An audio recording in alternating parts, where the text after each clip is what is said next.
Hi everyone, Jennifer Hensel here. I want to talk to you about mindset shifts for getting unstuck. A few years ago, I made some huge mindset shifts in my life and business. For many years, I was unfulfilled in my work. The problem was I wasn't turning my ideas into actions, and I wasn't creating the lifestyle I wanted or getting the results that I needed. But I figured it out, and I want to share with you what prompted the big mindset shifts that made all the difference for me. For me, it all started when one day I received a phone call that no wife wants to hear. It was my husband's boss. He said I had to come to the hospital right away because my husband had been in a very bad accident. I had to stay focused on the drive to the hospital, and I kept thinking to myself, I'm not going to lose my best friend today.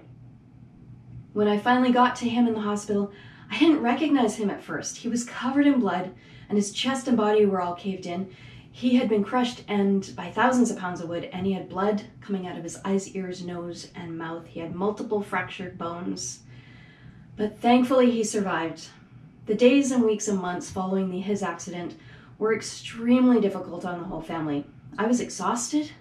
My husband was left with multiple injuries, and I had to spend a lot of time driving him from doctor to doctor. As you can imagine, I was a caregiver by day and a legal advocate by night on top of working full-time. But the thing that kept me going was I saw amazing courage and strength and determination in my love.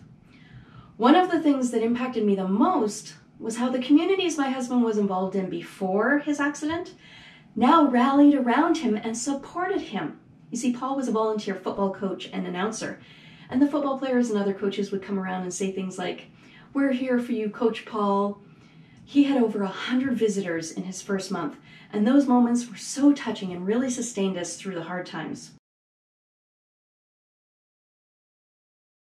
This made me really think about my life, and when I examined my situation, I realized I was missing that kind of community in the business world. And I had isolated myself. I allowed myself to get stuck behind my screens. Have you ever felt stuck? I was always a part-time entrepreneur up until this time, and I wanted to break through and become a full-time entrepreneur. So something had to change. But it was at this time that I decided to take the leap to become a full-time business owner. I needed the flexibility in my schedule so I could help my husband. And I thought to myself, how am I going to make a full-time paycheck in a month from now? But guess what? I did it. And I made some critical mindset shifts to make that happen. The first thing I did was created a community. I started by inviting local business owners to join me for lunch, and to my surprise, 50 business owners showed up that day, and it was clear to me that there was a need for deeper connection. Imagine that, I wasn't the only one. And I found out that for anything to work, you need to be part of a community. And you need to build your circle of support around you. It's not going to build itself. And people will help you if you show up to be helped. So I created a network with the mandate of creating a circle of support for entrepreneurs. That one meeting turned into a group, and the group turned into a huge network. So the reason it continues to grow is because people want to connect. And guess what? People want to connect with you. Point to yourself and say, people want to connect with you. Yes, they do. Focus on what you can give in a community, not take, and learn how to collaborate rather than compete. Because we're stronger together, wouldn't you agree? So I want you to think of 3 places or people who you can network and socialize with when this challenge is complete. The number 2 mindset shift was courage. You need the courage to realize that your ideas alone are not enough. I discovered that ideas don't mean much unless you're turning them into action. Because unless you're actually doing the things you know, then how is anything going to work? We seem to keep the best stuff on the shelf, don't we? On the back burner instead of actually doing it. But when you turn your ideas into action, you're turning your passion into your purpose. You see, I knew all the strategies, but there's a difference between knowing and doing. And I had to stop stopping, and I had to implement what I knew. So it's about being prepared with the right tools and systems so that you can have clarity and focus. Make no mistake, if you're going to change the world, if you're going to create a movement, Your reasons need to be stronger than your excuses. That's the only way to get results. Who else is going to do it for you? Is someone else ruling your life, your career, your business? So imagine that it's December 31st of this year. List 3 things you need to do or have done by the end of this year. In other words, what are 3 things you need to take action on that are going to make the biggest and most impact on your business? Now, of those 3 things, what is the number 1 thing that's really going to move the needle in your business? Number 3 is clarity. Know your passion and purpose. What we focus on affects our level of joy, and it affects the results. To live your passion and purpose, you need to have clarity and focus.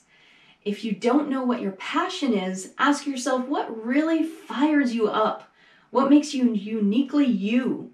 And then your purpose is how you serve the world with your passion. Your purpose is how you serve the world with your passion. The world needs your gifts. There is no one else like you. I want you to know that you are a brilliant genius with much to offer the world. You have a message, and your message matters. People want to hear what you have to say. I call this your majestic mindset. A majestic mindset has no limits. So, for your passion, what's your absolute passion? Write it down. What's one word that describes that? Your superpower, what do others know you as being the best at? And what's one word that describes that? Number 4 is confidence. You are royalty. You are the queen of something. So I want you to say, I am the queen of, or I am the fill in the blank royalty. We're taking royalty back, your highest form of yourself. It's you living your passion and highest purpose. Are you community royalty? Are you business royalty? Are you the queen of organization? Health and wellness royalty? The queen of gluten-free living? Whatever your passion and purpose is, you are royally that, because there is no one else like you and nobody else does it the way you do it. So there's no one else in this world that can offer what you offer. You are the ruler of your own life. Embrace the royal position you hold in your mind and your own life. You have the power to rule over every action that occurs in your being. You're a brilliant genius with much to offer the world, and you have a message and people want to hear what you have to say. You have a story, and your story matters. Find your voice, declare it, decree it, proclaim it. Who else is going to do it for you? Is someone else ruling your life? You are a royal leader and you're ready to level up, right? Number 5, rise, lift up your royal sisters. You don't have to go it alone. You are queens, you are princesses, you are goddesses. Connecting and collaborating with others is vital to our well-being and our communities. Stop dabbling in just making it by. Let's lift each other up. A tide lifts all boats. We're all in this together, right?